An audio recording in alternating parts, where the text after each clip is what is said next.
बताया जाए आज का क्या उद्देश्य है?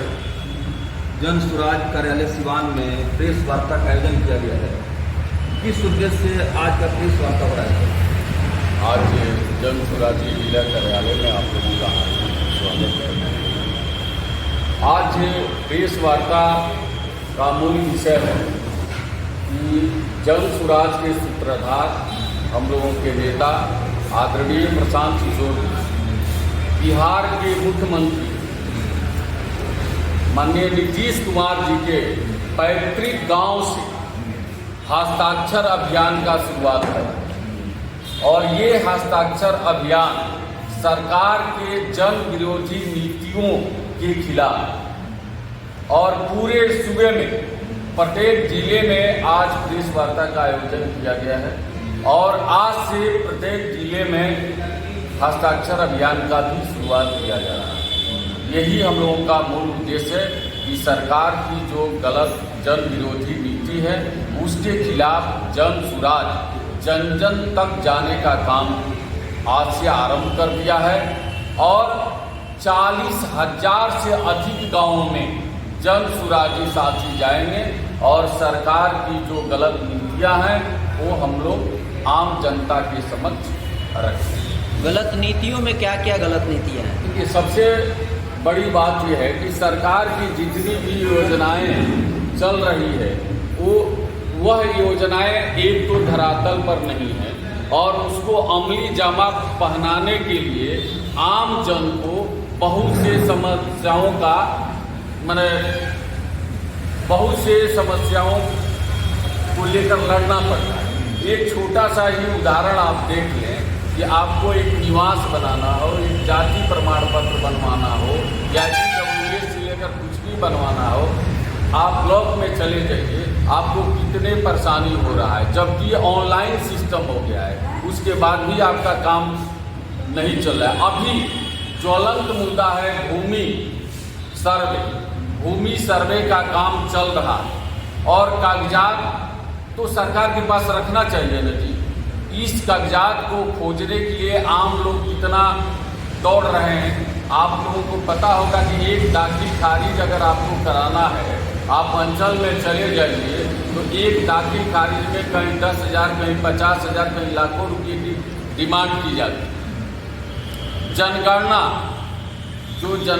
हुई, जातिगत जो जनगणना हुई उसमें भी बहुत सी खामियां रही। तो एक एक खामियों के साथ साथ जन स्वराज उसका समाधान कैसे होगा उस बात को भी वो बताने का काम चलेगा। ठीक। और जो भी योजनाएं चल रही है सारी योजनाओं में भ्रष्टाचार का बोलबाला है, उसी को हम लोग जनता के समझ के गलत नीतियों और सरकार के विफलताओं को बताने के लिए आप लोग गांव-गांव अब जा रहे हैं। तो आप जिला अध्यक्ष हैं, तमाम आपके जन स्वराजी भाई यहाँ मौजूद हैं कार्यालय में, क्या आह्वान करेंगे ताकि यह जो है घर घर तक संदेश पहुँच जाए?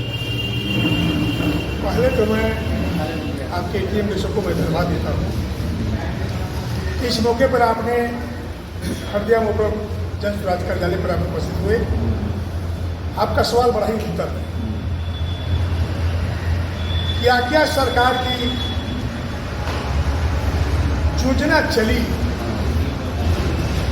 जो असफल रहा, उस असफल को सही रूप से लाने के लिए जैसे 3 डिसमिल जमीन 2 लाख रुपया देने की वादा की सरकार, ये बोल रहे हैं कि 2.5 लाख लोगों को हमने दिया लेकिन मात्र 1 लाख को ही दिए, उसमें भी किसी का पर्चा नहीं मिला। बहुत प्रकार की उसमें ताकि यानी कहा तो दिया इन्होंने, फिर तो दे दिया। सही ढंग से इनके अनुयायी नहीं किए, इनके कार्यकर्ता यानी जो काम करने वाले सिपाही हैं या कर्मचारी हैं, अब किसी ऑफिस में जाइए, किसी कागज को लेकर जाइए, बिना घूस का भैया कोई काम नहीं होता। यही नहीं, बैंक हो, बिजली ऑफिस हो, सर्वे का काम चल रहा है, उसमें हो, इतनी धांधली है कि सरकार को योजना बनाती है, धरातल पर काम नहीं करते हैं। लेकिन प्रशांत किशोर जी ने गहन छानबीन करके उन्हें इस काम को करने की बड़े जो है सो अपने पर जिम्मेदारी ली है। अच्छा, आरजेडी की सरकार थी 2005 से पहले, क्या उस टाइम भी अफसरशाही चरम सीमा पे था या नीतीश सरकार में ही अफसरशाही है? अब जो सो बोल रहे हैं लालू जी की सरकार, लालू जी की सरकार तो जंगल था, वो तो डर के मारे कोई घर से नहीं निकलता था, मोटरसाइकिल के लेकर नहीं जाता था। यदि बाई में कहीं इमरजेंसी में किसी को तबीयत खराब हो गई, यदि हॉस्पिटल में आते हैं, कचहरी में आते हैं, तो लोग भगवान को दुआ करते हैं, काली माँ को दुआ करते जल्दी काली मैया आ जाए। जो हमारे मोहम्मद भाई अल्लाह का नाम लेते हैं कि जल्दी वो सुकून से आ जाए, सही आ जाए। यही स्थिति थी शिवान की और पूरी बिहार में। तो लालू जी को तो बात छोड़ दीजिए, उस किसी कैटेगरी में नहीं। नहीं, अभी भी तो राजनीति में पार्टी जाति काफी मायने रखता है चुनाव में, और एक बड़ा कठिन काम होगा चुनाव के समय लोगों को बताना समझाना। आप लोग कंप्लीट इंटेलेक्चुअल लोग हैं, क्या कहेंगे ताकि कम से कम पार्टी जाति से ऊपर लोग उठ करके बिहार को बदलने की बात करें? आपके चैनल के माध्यम से पूरे बिहार की जनता को सलाम और नमस्कार मेरा। बड़ी इम्पॉर्टेंट बात है कि ये काम मुश्किल है, इसलिए पढ़े लिखे लोगों को, जो जागरूक लोग हैं, और न कि सिर्फ पढ़े लिखे जागरूक लोग जो भी समाज का दर्द रखते हैं, उनकी ये अहम जिम्मेदारी बनती है कि इस पर काम किया जाए। अगर कोई काम मुश्किल है उसको अगर हम लोग नहीं करेंगे तो आने पिछले 35-40 सालों में जो व्यवस्था यहाँ रही है, और 35-40 सालों में जो बिहार का स्तर राष्ट्रीय स्तर पर नीचे गिरता चला गया है, अब अगर इस पर कदम नहीं उठाया गया तो आगे आने वाला भविष्य भी अंधकारमय होने वाला है। ये काम मुश्किल है, लेकिन ये बात भी है कि बिहार के बारे में ये परसेप्शन बनाया गया है कि बिहारी लोग बुड़बक होते हैं, बिहारी लोग जाति धर्म के नाम पे वोट करते हैं। तो भाई ऐसा नहीं है। बिहार लोकतंत्र की जननी रही है। बिहार पूरे विश्व में जब अंधकार था तो यहाँ नालंदा विश्वविद्यालय हुआ करता था, जहाँ पूरे विश्व से लोग आकर के ज्ञान प्राप्त करते थे। तो बिहार के खोए हुए गौरव के पाने का अवसर है, और ये जो महायज्ञ आयोजित किया जा रहा है उसमें ये एक स्टेप है कि अब हम लोगों के पास जाएंगे और उनसे हस्ताक्षर लेंगे कि सरकार की जो गलत नीतियाँ हैं, बहुत सारी गलत नीतियाँ हैं, विशेष रूप से 3 बातों को हम लोगों के बीच रखना चाहते हैं। सरकार ने जो जातिगत जनगणना कराई है, उस जनगणना के ऊपर एक श्वेत पत्र जारी करें कि उसमें सरकार ने क्या कदम उठाया। क्या ये जनगणना समाज को बांटने के लिए किया गया था, या जैसे डाटा निकला उस पर कोई सरकार ने कदम उठाया? सरकार ने अगर ये बात कही थी कि 2.5 लाख लोगों को वो 2 लाख रुपए देगी, जो अत्यंत पिछड़े लोग हैं उनको सरकार ने इस पे कितना दिया, और इसमें आगे सरकार क्या विचार है? सरकार ने कहा था कि भूमिहीनों को 3 डिसमिल जमीन देगी। इस वादे का सरकार ने क्या किया? और ये बात बिल्कुल खुली हुई बात है, आप अपने समाज में देखेंगे तो शायद ही किसी को ये जो डिजर्विंग आदमी उसको ये मिला है। तो ये क्यों नहीं मिला, और इस पर जनता को जागरूक करने का हमारा प्रयास है। साथ ही साथ जो तीसरा मुद्दा है भूमि सर्वे को लेकर के, तो भूमि सुधार की आवश्यकता है, लेकिन सर्वे के नाम पे जो उगाही की जा रही है, सर्वे के नाम पे जो भाई भाई को लड़ाया जा रहा है, भाई बहन को लड़ाया जा रहा है, बुआ और भतीजे को लड़ाया जा रहा है, और इस पे जो उगाही की जा रही है सीओ के द्वारा, जो घोटाला किया जा रहा है, जो करप्शन किया जा रहा है, इसके खिलाफ पूरे बिहार में लोगों को जागरूक किया जाएगा और एक हस्ताक्षर अभियान चलाया जाएगा। और 1 करोड़ हस्ताक्षर लेने के बाद ये महामहिम गवर्नर साहब को दिया जाएगा, और सरकार इस पर अगर कदम नहीं उठाती है तो विधानसभा का घेराव भी करने का प्लान है। सर, कौमी एकता का हुई है सर, सीपी सिंह की ज्वाइनिंग हुई है, जनसुराज का दामन उन्होंने थाम लिया है, कितना मजबूत आप लोग होंगे उनके आने से? आप दोनों बातें कह रहे हैं। एक तो ये है कि आरसीपी सिंह बिहार के एक मजबूत बेटे हैं और उन्होंने जन स्वराज का कोई दामन नहीं थामा है, जन स्वराज में हमारे साथ कंधा लगाया है। अगर कोई दामन थामने वाला आदमी है तो क्या मजबूत करेगा? दामन थामने वाला नहीं, मैंने अच्छा। आपके साथ में आ गए। हाँ, साथ में आ गए हैं। और ये जो प्रयास बिहार के बदलाव का किया जा रहा है, ये एक किसी व्यक्ति का काम नहीं हो सकता है। इसमें बिहार से मोहब्बत रखने वाले, लोगों का दर्द पालने वाले जितने लोग हैं, जाति, धर्म और विभाजन के ऊपर उठ करके उनको इस महायज्ञ में अपना योगदान देना होगा और राज्य के विकास के लिए अपना सर्वस्व निछावर करना होगा। उनका स्वागत है। नीतीश कुमार के काफी करीबी रहे लोग अब जन स्वराज का साथी बनने लगे हैं, क्या संकेत है आने वाले समय के लिए? संकेत ये है कि लोगों का मोह भंग हो रहा है। लोग ये देख रहे हैं कि नीतीश कुमार जो 2005 में उन्होंने यहाँ विकास की जो अलग चलाई थी, वो अलग कहीं खो गई है। अब उनके नाम पे एक अफसरशाही का एक तानाशाही चल रहा है। एक घनघोर जिसको हम लोग कहते थे कि बिहार में जंगल राज था, अब अफसरशाही का जंगल राज हो गया है। तो लोग उनके खिलाफ खड़े हो रहे हैं और लोगों का स्वागत है। ये एक आदमी के करने का काम पूरे बिहार को बदलने का नहीं है।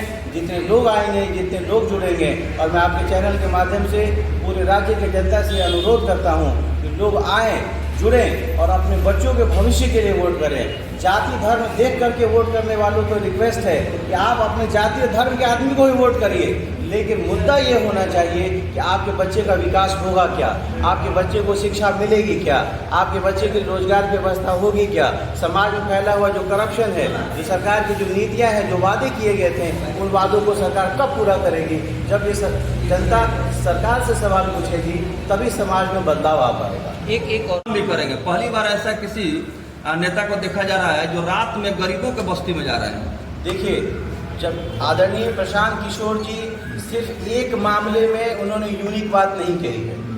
आप देखें, जब आदरणीय प्रशांत किशोर जी एकमात्र नेता हैं जिन्होंने 50,000 गाँवों में पैदल चला। इससे पहले बहुत सारी यात्राएं हुई, बदलाव यात्रा हुई, कोई और यात्रा हुई, कोई हेलीकॉप्टर से चला, कोई बस से चला, कोई किसी और चीज़ से चला। प्रशांत किशोर जी वाहिद शख्स हैं जो पैदल चले। पैदल चल के उन्होंने लोगों का दर्द महसूस किया, पैदल चल के उन्होंने लोगों के मुद्दे उठाए और पैदल चल के उन्होंने समाज से ऐसे लोगों को चुना जो वाकई आगे चल के समाज का प्रतिनिधित्व कर सकते हैं। इसी कड़ी में आगे प्रशांत किशोर जी गांव-गांव जा रहे हैं, हर विधानसभा जा रहे हैं और उनका आगमन मैं अनाउंस भी करना चाहूँगा कि 23 मई से लेकर के 27 मई तक श्री प्रशांत किशोर जी सिवान में रहेंगे। सिवान के हर विधानसभा जाएंगे, यहाँ रात्रि विश्राम करेंगे, लोगों से मिलेंगे, ताकि इसके अधिक मायने हैं। पहले के ट्रैवल में उन्होंने लोगों के मुद्दों को समझा, लोगों को उठाया। अब उसमें उनके ट्रैवल का एक मकसद ये भी है कि लोगों तक अपनी बातों को पहुँचाएँ और साथ साथ जनता की क्या आकांक्षाएं हैं, क्या अपेक्षाएं हैं अपने नेताओं से और किस प्रकार के लोगों को टिकट दिया जाए, किस प्रकार के लोगों को जन स्वराज का झंडा दिया जाए। इसमें भी ये बहुत इंपॉर्टेंट प्रोसेस है। तो मैं जन स्वराज से जुड़े हुए सारे कार्यकर्ताओं से भी ये निवेदन करना चाहूँगा, जिन लोगों ने जन स्वराज से टिकट के लिए आवेदन किया है उनसे भी निवेदन करना चाहूँगा कि अपनी बात को मजबूती से रखा जाए और अपनी बात को जनता तक पहुँचाया जाए। जब जनता जुड़ेगी जन स्वराज से, जब जनता जुड़ेगी हमारी पार्टी से और लोगों तक अपनी बात को पहुँचा पाएंगे, तभी हम व्यवस्था को जितनी जिसकी हिस्सेदारी उसकी उतनी भागीदारी।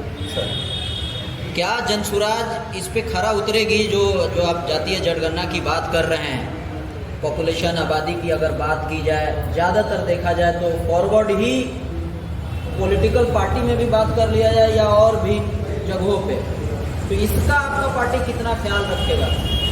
जन स्वराज के बनाने का जो मूल उद्देश्य है वो समता मूलक समाज है।